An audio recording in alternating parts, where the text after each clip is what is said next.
Hello everyone, I am Nagarjun Sahu and you are watching my YouTube channel Arjun Physics Classes। हम देख रहे हैं classical mechanics का lecture number 12। इससे पिछले लेक्चर में हमने देखा था डी'एलमबर्ट्स प्रिंसिपल। तो यदि आपने वो लेक्चर नहीं देखा है तो प्लीज़ उसे पहले देख लीजिए, उसके बाद ही ये टॉपिक आपको पूरी तरह से समझ में आएगा। तो चलिए हम देखते हैं Lagrange equation of motion from d'Alembert's principle. ठीक है, अब देखिए लैग्रांज इक्वेशन ऑफ मोशन मतलब यहाँ पर कोई सिस्टम होगा जो मोशन करेगा। ठीक है, तो उसका जो इक्वेशन है वो हमें फाइंड करना है कि कैसे वो मोशन करेगा। अब ये जनरलाइज्ड कोऑर्डिनेट के टर्म में फाइंड करते हैं, मतलब ये जो सिस्टम है ये किसी भी फील्ड में हो सकता है। ठीक है, क्लासिकल मैकेनिक्स के फील्ड में, क्वांटम मैकेनिक्स के टर्म में भी हो सकता है। ठीक है, यहाँ पर ये इलेक्ट्रोमैग्नेटिक फील्ड में चार्ज करंट के टर्म में भी हम फाइंड कर सकते हैं, और ये ऑप्टिक्स में भी हम जनरलाइज्ड कोऑर्डिनेट की द्वारा हम फाइंड कर सकते हैं। मतलब उसकी एनर्जी, उसका जो स्टेट है, इसके जो लैग्रांज इक्वेशन है इसके द्वारा हम यही पता करते हैं कि सिस्टम का जो स्टेट है, उसका जो मोशन है, ठीक है, या उसमें जो चेंजेस होगा उसकी अवस्था में, वो कैसे फाइंड करेंगे। तो उसके लिए लैग्रांज ने अपना मोशन का इक्वेशन दिया था। ठीक है, तो चलिए इसको समझते हैं कि इसमें उन्होंने कैसे इसको बताया था। Consider the system of n particles of masses mi and position vectors vector ri. We know that the position vector ri are expressed as the functions of n generalized coordinates q1 q2 q3 up to qn and time t s। हम जानते हैं कि यदि मैं consider करता हूँ एक system of particles, ठीक है, जो n पार्टिकल से मिलकर बना है, एक सिस्टम कंसिडर करता हूँ जहाँ पर, ठीक है, ये पूरा सिस्टम ith पार्टिकल से मिलकर बना है, मतलब उसका समीकरण होगा तो ये ith मीन्स 1 2 3 ये जाएगा।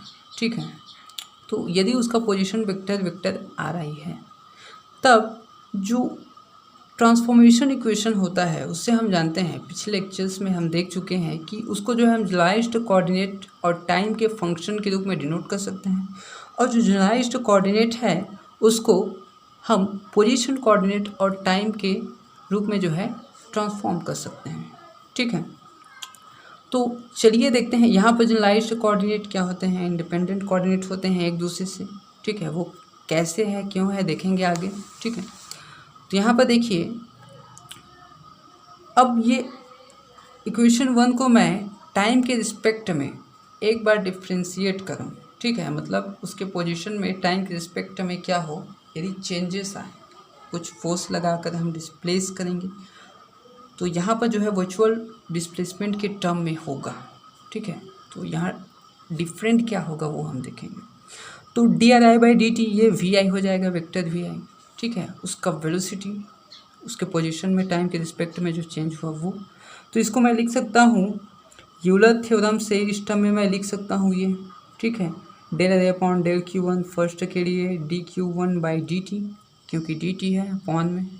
ठीक है, ऐसे दूसरे पार्टिकल के लिए, और ये कहाँ से जाएगा, ये टाइम के लिए अलग हो जाएगा। ठीक है, ये अप टू n तक जाएगा, और उसके बाद टाइम का भी फंक्शन है ये टाइम के लिए हो जाएगा del/dt, dt कैंसिल, ये हो जाएगा, क्या बचेगा del/dt। तो ये क्या हो जाएगा, vector vi equal to summation j del/qj dot plus del/dt। अब ये है क्या, इसको हम देखते हैं। ठीक है, देखिए इसको मैं j क्यों लिया ये भी मैं देखूँगा। अब ये पहले ये कहाँ से आया देखते हैं। ये जो होता है dq1 जो जनरलाइज्ड कोऑर्डिनेट है, ठीक है, टाइम के रिस्पेक्ट में जो जनरलाइज्ड कोऑर्डिनेट का जो स्टेट है उसमें जो चेंज हुआ उसको, ठीक है, ये कहाँ से qj तक जाएगा, qj तक, यहाँ qj तक जाएगा। ठीक है, तो qj जो जनरलाइज्ड कोऑर्डिनेट है, ठीक है, एक दूसरे से इंडिपेंडेंट होते हैं, वो कुछ भी हो सकते हैं, एंगल भी हो सकते हैं, इलेक्ट्रिक इंटेंसिटी भी हो सकता है, मैग्नेटिक इंटेंसिटी भी हो सकता है, ये सब जो जनरलाइज्ड कोऑर्डिनेट है कुछ भी हो सकता है, वो हम चूज़ करते हैं, इसलिए ये एक दूसरे से क्या होते हैं, इंडिपेंडेंट होते हैं। ठीक है, तो यहाँ पर ये डेल अरे अपॉन डेल क्यू जे कहाँ तक, Q1 Q2 Q3 Qj तक जाएगा। ठीक है, और ये D Q upon D T 1 है तो कहाँ तक जाएगा, जे तक जाएगा, और उसका यदि टाइम डेरिवेटिव में निकालूँ तो क्यू जे डॉट हो जाएगा प्लस डेल अरे अपॉन डेल टी जे। ठीक है, तो क्यू जे डॉट क्या होता है, जनरलाइज्ड वेलोसिटी होता है ये। ठीक है, अब जनरलाइज्ड वेलोसिटी जो है हर फील्ड के लिए अलग अलग हो सकते हैं। मतलब यहाँ पर जो D R I upon D T है वो जो है ith पार्टिकल का जो है पोजीशन बता रहा है। ठीक है, लेकिन ये डी क्यू जे अपॉन डी टी जो क्यू जे डॉट लिखा हूँ मैं, ये जो है पोजीशन ही नहीं बता रहा है, ये कुछ भी बता सकता है यहाँ पर। ठीक है, वो आपके फील्ड के ऊपर डिपेंड करता है कि आप क्या ले रहे हैं। वो एंगल भी हो सकता है, ठीक है, मैग्नेटिक इंटेंसिटी भी हो सकता है, कुछ भी हो सकता है। ठीक है, क्या बताता है, minimum number of coordinates required to complete the minimum number of coordinate जो रिक्वायर होता है उसके स्टेट को जो है बताने के लिए। ठीक है, तो यहाँ पर D R I upon D T क्या है, उसकी पोजीशन को बताया है, लेकिन क्यू जे डॉट जो है उसकी केवल पोजीशन को ही नहीं बता रहा है, वो कुछ भी बता सकता है क्योंकि जनरलाइज्ड कोऑर्डिनेट होता है।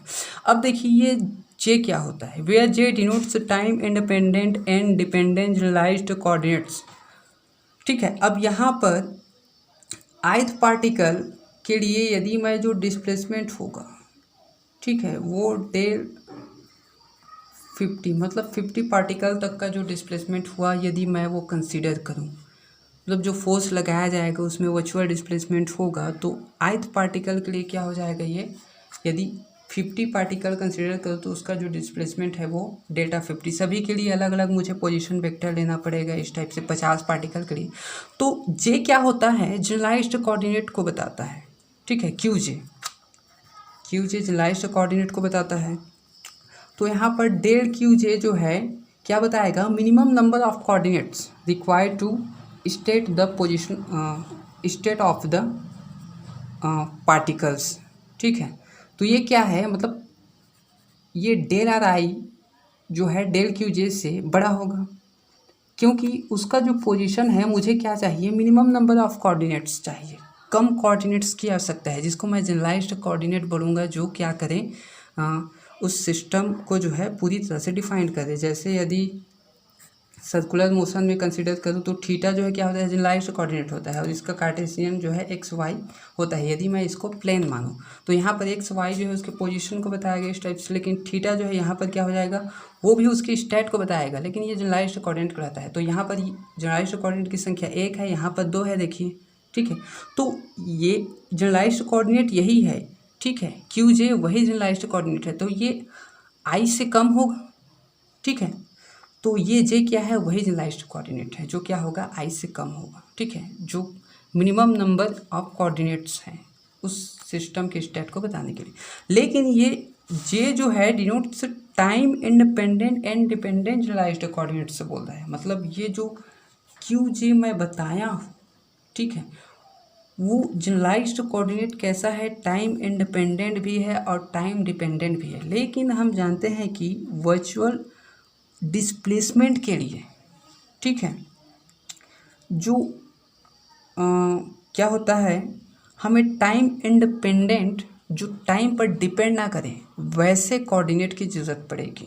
ठीक है, वर्चुअल डिस्प्लेसमेंट क्या होता है, डेट इक्वल टू वहाँ पर ज़ीरो की ज़रूरत होती है, मतलब टाइम वेरिएशन नहीं चाहिए, टाइम से इंडिपेंडेंट होना चाहिए यहाँ पर। ठीक है, वेरिएशन नहीं होना चाहिए।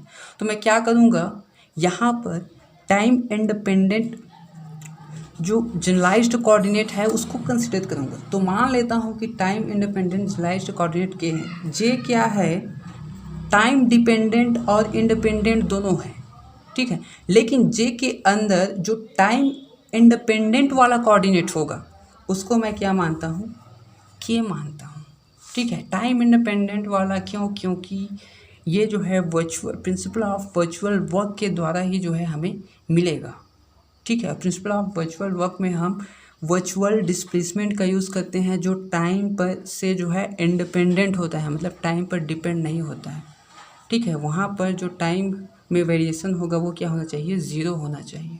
ठीक है, सिमिलरली वी कैन राइट, अब इसको जो वी आई है ये वेक्टर वी आई क्यू की मैं क्या लिख सकता हूँ, समीशन के वेक्टर डेल अरे अपॉन डेल क्यू के डॉट प्लस डेल अरे अपॉन डेल टी। यहाँ क्यू के डॉट भी क्या है, जनरलाइज्ड वेलोसिटी है, किसके लिए,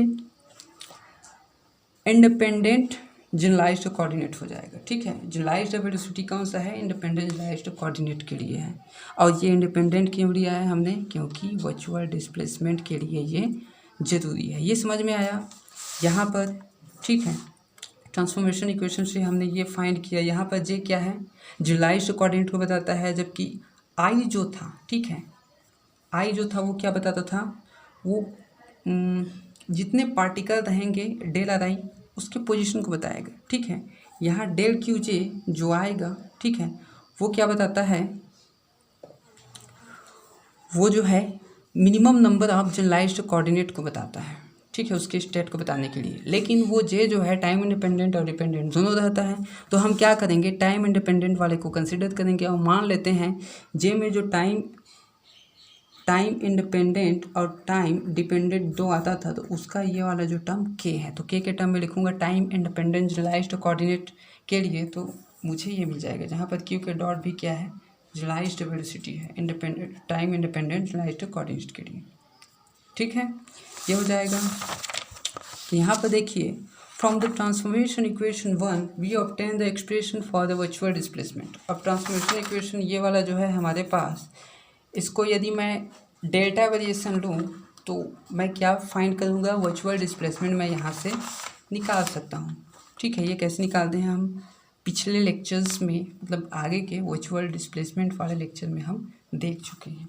तो डेल्टा आर आई यदि मैं वर्चुअल डिस्प्लेसमेंट निकालूँ तो summation J curly R I upon curly Q J delta Q J plus curly R I upon curly T delta T, ये मुझे मिल जाएगा। अब देखिए, where the term del t becomes 0 because the virtual displacement is assumed to take place only in coordinates, that means delta t equal to 0।